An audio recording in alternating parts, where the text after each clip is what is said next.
Thank you so much for joining me on this adventure. David Wise Up Productions, coming at ya with another amazing, wild tale from Montgomery, Alabama. I'm standing in the historic Oakwood Cemetery, and first, I'm going to share with you the traditional ghost story in reference to this crypt, but the actual true events surrounding this mausoleum is much wilder than the ghost story. You've seen mausoleums, you've seen headstones, but have you ever seen a custom-made mausoleum at the bottom of a large hill that's actually dug straight into to make a large area for an entire family to be laid to rest? I've seen mausoleums for families, but never one quite like this, dug straight into the hill and secluded, almost hidden. Now, the ghost story connected to this tomb goes like this. Knock 3 times, ask a question, and the spirits within will answer.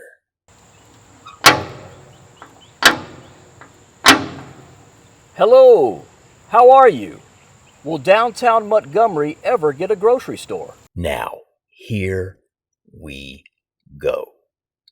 This tomb was either constructed in 1866, 1 year after the Civil War, or it may have been constructed even earlier, because I don't know when Samuel Wreford had the mausoleum constructed, but he died and was laid to rest inside this tomb in 1866.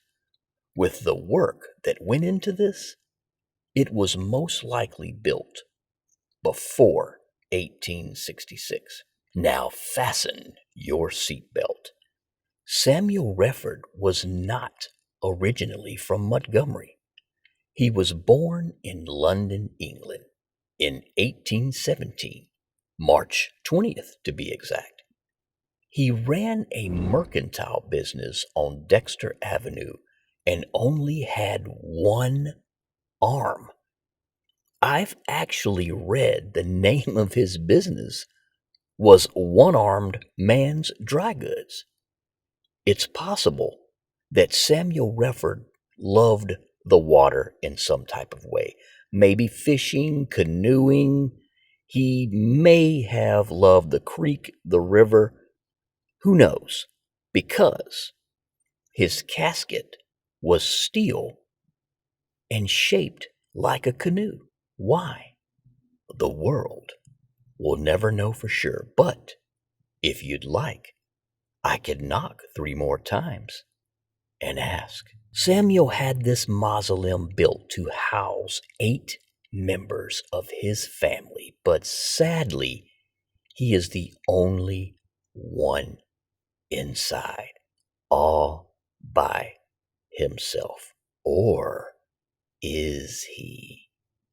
Unfortunately, Samuel Wreford did not rest in peace. This large mausoleum was broken into by vandals so many times that the doors eventually had to be welded shut to keep people out. I've heard, and I don't know if this is true or not, that Samuel Wreford's son made entry into this tomb and took Samuel's diamond stick pin that was in his possession when he was laid to rest inside the mausoleum in the canoe-shaped casket.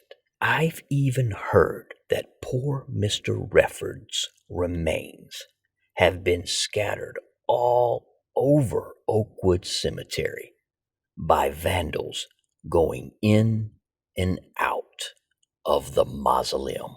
The Reford Mausoleum has had many visitors through the years, including Miss Zelda Sayre, who would later become Zelda Fitzgerald after she married the famous American novelist F.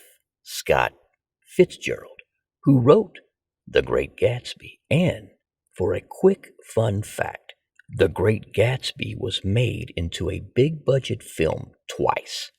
Once in 1974, starring Robert Redford, and another version of the film was produced in 2013 starring Leonardo DiCaprio. These were the two big budget versions of the film. Zelda Fitzgerald actually mentions and describes Samuel Wreford's mausoleum in a letter she wrote to F. Scott Fitzgerald when she was just his fiancée. I've spent today in the graveyard. It really isn't a cemetery, you know. Trying to unlock a rusty iron vault built in the side of the hill. It's all washed and covered with weepy, watery blue flowers that might have grown from dead eyes, sticky to touch with a sickening odor. The boys wanted to get in to test my nerve.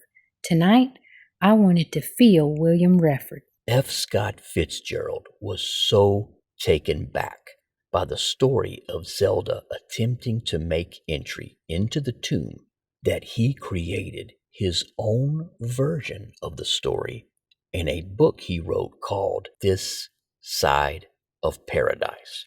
If you ever pick up a copy of this book, there is a part where it is written, on an impulse, he considered trying to open the door of a rusty iron vault built into the side of a hill, a vault washed clean and covered with late-blooming, weepy, watery blue flowers that might have grown from dead eyes, sticky to the touch with a sickening odor. Armory wanted to feel William Dayfield. He changed the name from William Wreford to William Dayfield for the book, and you can see that Zelda's visit to this tomb inspired a novel written by F. Scott Fitzgerald. Also, I noticed Zelda used the name William instead of Samuel in her letter. How powerful!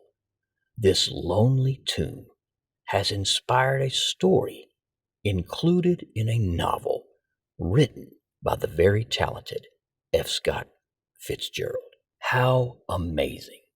The history and stories that this city holds is nothing short of amazing.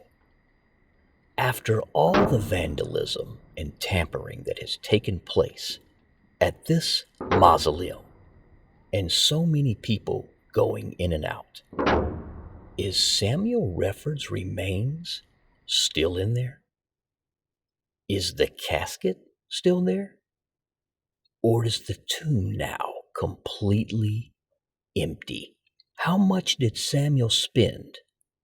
How much effort and work went in to this massive mausoleum only to hold one person's remains and possibly no remains at all? And this is just another jaw-dropping, amazing tale from Montgomery, Alabama. If you enjoyed tagging along with me on this adventure, please leave a like and subscribe if you feel like it. Until the next adventure. Much love.